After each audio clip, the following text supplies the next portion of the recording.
Programa Saúde e Bem-Estar, aqui pela TV Grandourados, no Instituto de Neuropsiquiatria, num bate-papo com a doutora Elizabeth Casselon. O assunto de hoje é cocaína e crack. Doutora, tudo bem? Tudo bem. Fala pra gente, doutora, qual é a ação da cocaína no cérebro? A cocaína, a cocaína ela é um pó, né? Em forma de pó, todo mundo sabe disso, farinha, né? Ela é um pó que é uma purificação, uma extração de substância que tem na folha da planta coca, né? A planta, eu já tomei chá de coca, que uma amiga minha trouxe da Bolívia, porque na Bolívia existe até o órgão da coca, a associação da coca, o instituto da coca, uma coisa assim, porque a folha em si, se você usar a folha ou fizer o chá, que você compra o chá como se fosse chamate, você não sente nada. Então os peruanos, bolivianos que moram em altas altitudes, então eles ficam mascando horas e horas e horas aquela folha para extrair um pouquinho só daquela substância. Então é um processo de absorção lento, quer dizer, o tanto que você absorve, o tanto que está na folha é muito pouco, que é diferente da cocaína, que já é purificado. Então aquilo fica numa concentração muito mais intensa. Mas voltando, então a ação, então, indo lá para os andinos, né? A cocaína no cérebro atua bloqueando receptores os receptores de recaptação da serotonina, da noradrenalina e da dopamina. Então ele é um inibidor de recaptação de noradrenalina e dopamina, e com isso aumenta os níveis dessas substâncias na fenda sináptica. O que é isso? Os neurônios, eles funcionam liberando substâncias um para o outro. É assim que dois neurônios se comunicam. Então eu tenho um circuito elétrico que passa pelo neurônio, como se ele fosse um fio, mas quando chega na cabecinha do neurônio, no pezinho do neurônio, ele não gruda um no outro, passando a eletricidade de um para o outro. Ele despeja uma substância. Só que essa substância precisa ser depois limpada, porque senão ela fica lá estimulando o outro neurônio sem parar. Agora, se eu bloquear essa recaptação, a substância não é mais recaptada. Então, ela fica acumulando aquela quantidade na fenda, então esse outro neurônio fica sendo hiperestimulado. Essa seria uma explicação simples. Então, eu aumento a quantidade, eu aumento temporariamente a quantidade de noradrenalina e dopamina. A noradrenalina, ela aumenta, ela causa uma broncodilatação, ela aumenta os batimentos cardíacos, ela aumenta a força de contração cardíaca, dilata a pupila, aumenta a irrigação nos músculos. Então, com isso, ela é muito boa para altas altitudes. Eu consigo andar por mais tempo, caminhar por mais tempo. Eu tenho um desempenho mental melhor. Então, por isso que mascar a folha da coca é bom. Vamos dizer assim, ele tem esse benefício. Mas é porque a quantidade é muito pequena. Ao contrário da cocaína, que eu geralmente inalo, ou antigamente até por via endovenosa, mas eu inalo, então aquilo já vai da mucosa nasal, já vai para o cérebro. E ela já é purificada, não é a folha que tem um pouquinho da coca, ela já é totalmente concentrada. Então, aí é esse efeito de inibição de recaptação de noradrenalina e dopamina, também um pouco de serotonina, mas é um efeito muito mais intenso e também muito mais passageiro. Então, não é uma coisa que é lenta, ela é uma coisa que faz um pico e depois te derruba. Então, o efeito vai ser euforia, agitação.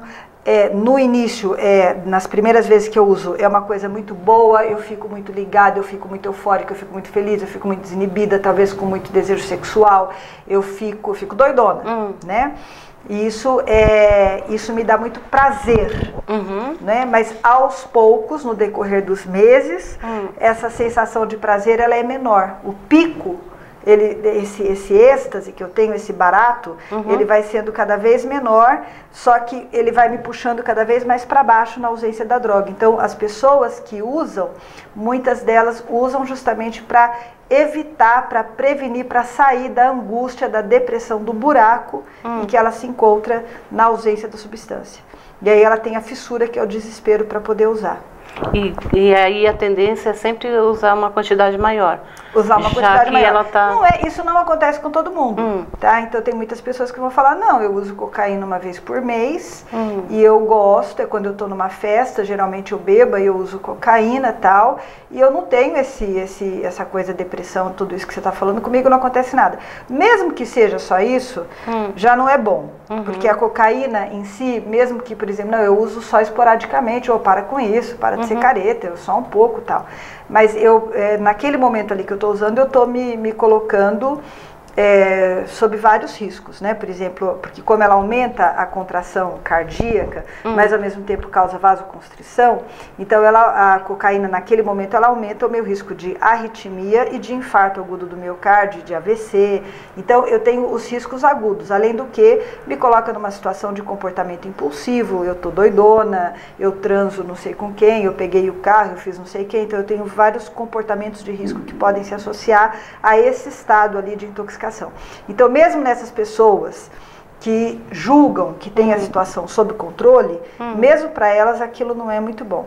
Tem gente também que usa justamente para aumento de desempenho. Então, eu tenho caminhoneiros, eu tenho até cortadores de cana, né? Ou pessoas que fazem plantão, então você usa a cocaína para poder ter naquele momento, não entrar em fadiga, não entrar em cansaço. É como um energético. Como um energético, exatamente. Né? Só que o problema é que o pico é muito grande, então você não fica só energizado, mas você fica, você perde você pode perder a crítica e tomar atitudes impulsivas. Por exemplo, eu estou dirigindo, eu estou ligado, só que eu vou ter uma forma de direção mais arriscada, menos controlada. Eu estou achando que não, eu estou achando que eu estou bem, né? E o problema é que esse efeito também ele vai se tornando menor, porque aí quanto mais frequentemente eu usar. E você acredita que muitos acidentes são causados porque a pessoa ingeriu? Mais é álcool, né? Mais é o álcool, né? Mas cocaína também, mas é mais o álcool. E a pessoa que faz... E os dois muitas vezes vêm juntos. Vêm juntos? A pessoa usa junto. E qual é a duração no organismo da pessoa, quando ela faz o uso da cocaína? Então, o efeito da cocaína, ele vai demorar alguns minutos para aparecer e depois ele vai durar algumas horas, né? Tipo, sei lá, fiquei umas 2, 3 horas. Já o crack, ele é uma pedra feita de resíduos da cocaína, mas então assim, ele é a cocaína que está ali com mais outras coisas, e aí é uma pedra amarela que eu queimo e eu inalo. Quando eu inalo, ela não vai pelo nariz, né? Ela já vai direto, ela já desce. Então, a cocaína sobe, vai pelo nariz e tal, e como ela causa vasoconstrição nasal também, então a absorção é um pouco mais lenta. Porque é só pelo nariz, que é uma mucosa menor, é menos área para absorver, e essa área está com vasinho constrito. Então absorve também bastante tal, porque é um material purificado, mas não é tanto quanto o crack que eu inalo. Ele já vai direto, ele pega todo o meu pulmão, que é uma área enorme. Então o crack, segundos, eu já estou lá em cima.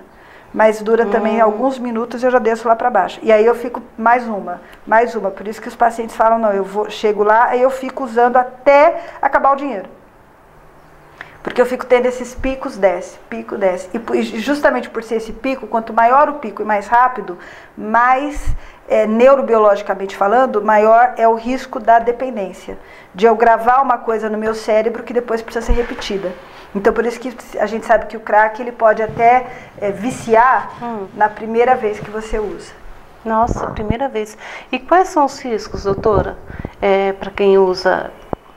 São vários, né? Eu tenho os riscos imediatos, que eu falei, que é arritmia, infarto agudo do miocárdio, um AVC, por toda essa questão cardiovascular, né? Aí eu tenho os riscos crônicos, que a gente sabe que, eu vou falar mais assim, eu posso ter lesão pulmonar, né? Eu posso ter embolia pulmonar, eu posso ter o pulmão todo lesado por causa da cocaína, eu posso ter, mas vamos falar aqui da parte neurológica e neuropsiquiátrica, que é também o prejuízo neurocognitivo, ou seja, o início de uma síndrome demencial.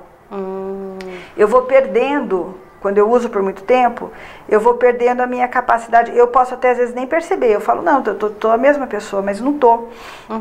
Eu não consigo mais estudar para um concurso. Eu não consigo mais elaborar um projeto com todos os detalhes, com todas as minúcias e dar prosseguimento a isso.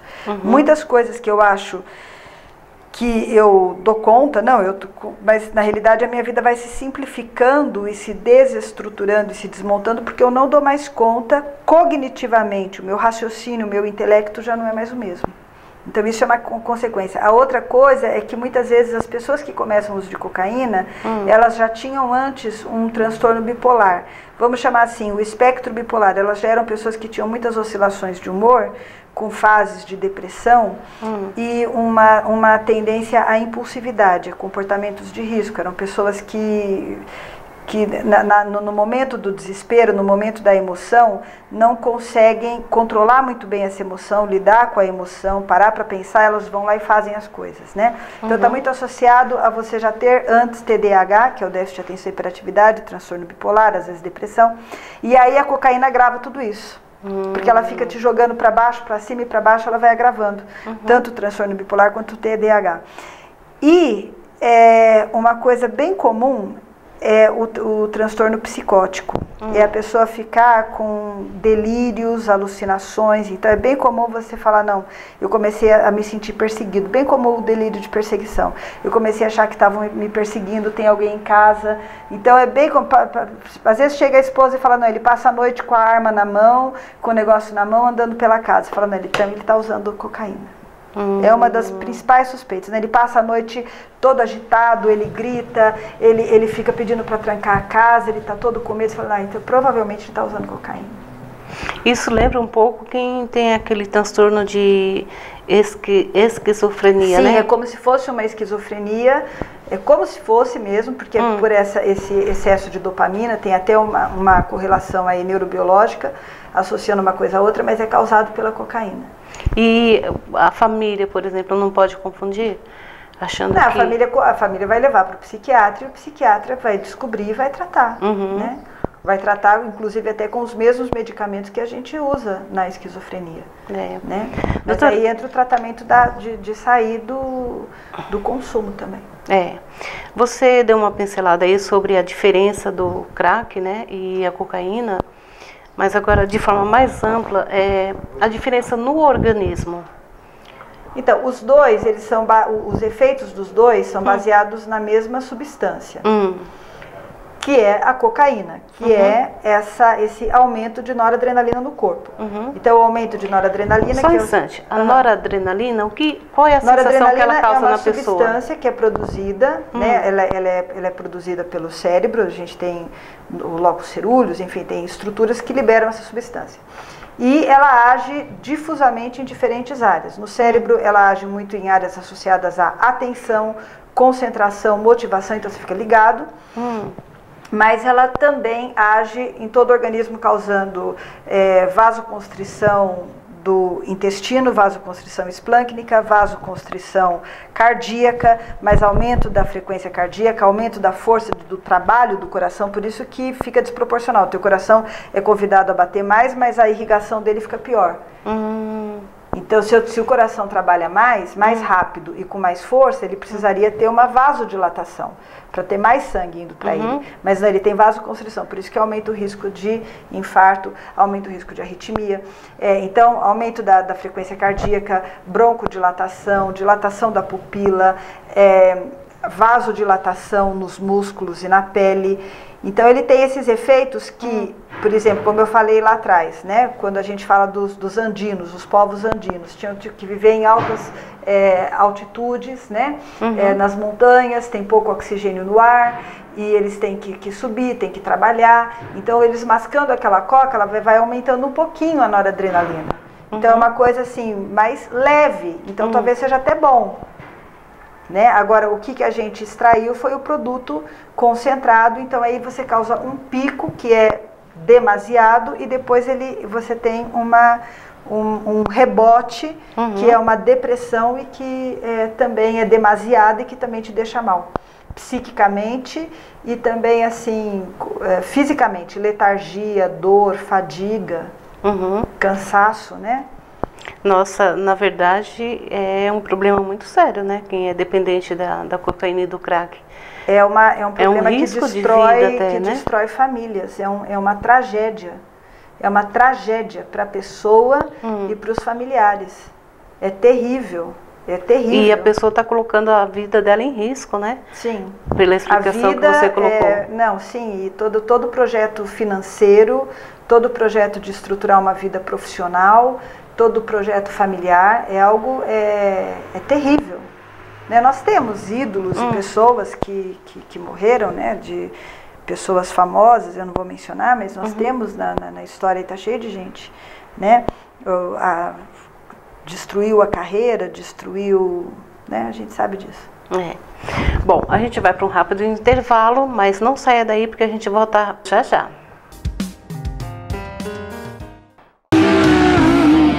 Bateu, amassou, riscou? Venha para a Sportcar. Aqui você encontra o que tem de mais moderno em recuperação automotiva, funilaria, pintura, lavagem e muito mais. Sportcar, Avenida Presidente Vargas, 1166, no centro de Dourados. Mais informações, 99622-7983.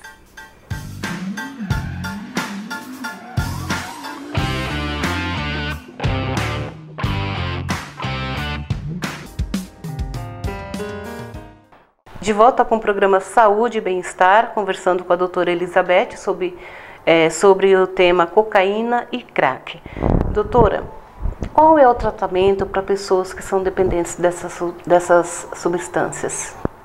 Então, primeiro a gente precisa desconfiar, né? Fazer o diagnóstico. Muitas vezes as pessoas escondem, na maioria das vezes elas não contam. O álcool a pessoa também não conta, mas meio que você vê bebendo porque o álcool não é proibido, né? Então você começa a observar que a pessoa está bebendo demais. Ela pode beber escondido, sim, muitas vezes, mas meio que é mais fácil você ver. Agora, a cocaína, dificilmente o seu esposo vai usar cocaína ali na tua frente, né? Então, às vezes, a pessoa usa já há anos e você não sabe. Porque ele usa quando ele vai, final de semana, jogar futebol com os amigos, ou quando ele vai, ficou um tempo ali no escritório, leva para o escritório, usa. Então, muitas vezes, demora muito para perceber. Mas eu acho que alguns indícios é assim, você perceber muitas oscilações de humor. Então, uma hora está muito agitado, está muito ligado de uma coisa estranha. E em alguns momentos está muito depressivo, muito mole, muito de ressaca, né? Muito detonado. Então você começa a chamar atenção. Outra coisa são gastos que você não entende, né? Isso também, às vezes eu posso demorar muito, porque o meu marido tem o salário dele, eu tenho a empresa dele, como é que eu vou saber o que ele está gastando no cartão dele ou os cheques que ele está dando, né? Então as pessoas às vezes demoram para ter essa visão, né, dos gastos excessivos que estão acontecendo, principalmente se é uma família onde as pessoas, está ganhando até relativamente bem, então, ele gasta aí 500, 600 reais, 700 reais por mês com cocaína, mas você não, porque não é todo dia, então, enfim, essa questão dos gastos. A queda do desempenho, né, do desempenho profissional.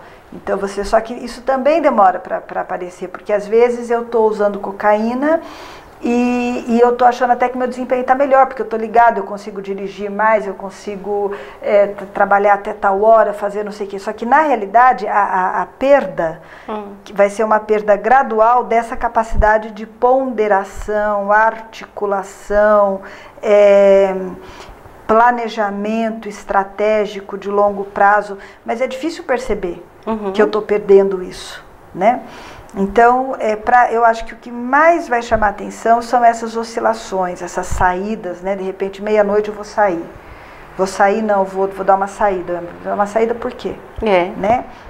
Algumas alterações de comportamento assim. E é claro, quando chega nesse nível da paranoia, né, dos delírios paranoides, aí fica muito mais nítido. Então, que é o que eu falei, ele fica agitado, fica andando pela casa, ou então ele está com ciúmes de mim, mas é um ciúmes estranho, né? É o delírio de ciúmes, né? Então ele fica me vigiando e fica vigiando o meu celular e fica me cheirando e fica achando que eu estava com outra pessoa isso pode causar um problema seríssimo na família, né? A esposa falar, mas olha, eu não tudo que eu falo, ele sabe onde eu estou, mas ele fica ligando para mim, ele está me perseguindo, ele tentou até me bater. Eu não consigo convencê-lo do contrário. Então, não é um ciúmes normal que eu estou dizendo, tá? Essas explosões, essa falta de controle, às vezes um comportamento explosivo, agressivo. Então, tudo isso são coisas que nos fazem pensar que a pessoa pode estar usando aí uma substância. E a forma de tratamento? Ah, tá, a forma de tratamento. Então, aí o tratamento, ele também não é fácil. Por quê? Não existe um remédio específico. Eu poderia dar uma vacina, né? Olha, agora você vai tomar uma vacina, se você usar cocaína, vai te empipocar toda, ou a cocaína vai perder o efeito, os receptores lá vão estar todos bloqueados, mas as coisas não são tão simples assim, então não tem esse remédio. Então o que a gente usa como medicação são medicamentos para estabilizar o humor, para acalmar, para melhorar o sono, né? Às vezes para tratar as doenças que é a ansiedade, ou a doença que ele já tinha, por exemplo, já tinha TDAH, você vai conversando sobre a biografia, você diz, tá, então ele já tinha todos os componentes de transtorno déficit de atenção e hiperatividade, ou de transtorno bipolar, ou ele teve trauma, né? Teve trauma na infância, então ele, na realidade, tudo começou com aquela situação traumatizante e tal. Então envolve a psicoterapia, a medicação, que vai ser individualizada, dependendo dos sintomas que a pessoa está tendo, a medicação, a psicoterapia, e essa psicoterapia ela envolve o apoio familiar, o apoio social, reconstruir uma nova identidade com novas metas. Mas isso é muito difícil, porque eu posso ter um pouco a ideia de que a cocaína me ajuda um pouco. Por exemplo, se eu não usar a cocaína, eu não consigo trabalhar. Eu não consigo levantar, não consigo me concentrar. Então eu faço isso porque eu não consigo, e eu tenho muito desejo, eu tenho a fissura, né? Se eu fico sem, eu fico péssima, eu fico muito irritada, muito mal-humorada, muito triste, muito chateada, é insuportável para mim. Então eu preciso ter alguém da minha família que entenda que eu estou nesse momento, que esse momento é difícil, que também não é culpa minha, e que me ajude ali a sair disso. Porque senão, eu vou pegar meu carro e eu vou lá usar, porque é um desejo muito imperativo, é uma urgência, é uma loucura, né? Não é assim, eu tô com uma vontade de comer um bolo de chocolate, pô, que gostoso. E mesmo, por exemplo, quem tem a gente que gosta de comer, né? Você vê como é difícil fazer regime. Né? Você começa a fazer regime e você começa a pensar à noite em comida, né? Acordar. Se eu comece a comer não sei o que, tá, você começa a pensar. Então, agora você imagina a questão da cocaína, ela é assim, é 10 vezes mais forte. Então você usa medicamentos, os medicamentos são importantes, mas a pessoa precisa ter uma perspectiva, uma meta, uma motivação, alguma coisa que dê razão para que ela queira realmente reorientar a sua vida de uma forma completa. Entram muitas coisas, por exemplo, eu tinha um paciente que ele usava tal, e ele era cantor na noite, bares e tal. Isso é terrível, como que ele vai parar de usar? Na noite sempre vai ter gente oferecendo.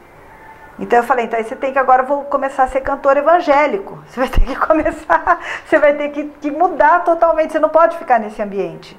Né? Porque existe essa questão dos gatilhos, que no caso da cocaína são muito fortes. Por exemplo, se eu coloquei essa roupa e esse vestido aqui era sempre o vestido que eu uso para ir usar a minha cocaína. Então eu tenho que dar fim nesse vestido. Né? Ou eu tinha ali aqueles objetos que eu uso, aqui que eu coloco ali, que eu espalho e tal, eu tenho que dar fim naqueles objetos. Porque tudo aquilo faz lembrar. Tudo me faz lembrar. Ou eu me encontro com você, era com você que a gente ia tal. Você não pode mais vir na minha casa. Não posso mais ver você. Tem que cortar porque os gatilhos. Todos os gatilhos, todas as recordações, tudo aquilo que me faz lembrar, aquele banquinho, aquele cinzeiro, aquele lugar ali e tal, a bebida, porque muitas vezes é bebendo que aí me dá vontade de usar, é sair com tal pessoa, é ir em tal bar. Então eu preciso mudar radicalmente. E a dependência da cocaína e do crack é semelhante ao do cigarro, normal? É pior. É pior? É muito pior. E a dependência é mais rápida também? A pessoa usou uma vez, 2 vezes, já se torna dependente? Principalmente no crack, principalmente no crack. Nossa, é muito preocupante, né, doutora? Sim, sim. Sem contar tudo que você já falou no início do programa, os malefícios que traz para a saúde da pessoa, né? Bom, o nosso programa vai ficando por aqui, eu espero que você tenha gostado do tema e eu sempre ressalto que qualquer informação que você queira a respeito de saúde mental, você pode enviar um e-mail para Roseli Faria, lembrando que Roseli é com Y, Faria 801@gmail.com, e a gente vai sempre trazer aqui para debatermos neste programa. Muito obrigada pela sua presença, doutora. Obrigada a você pela oportunidade. E eu espero que vocês tenham gostado e até o nosso próximo encontro.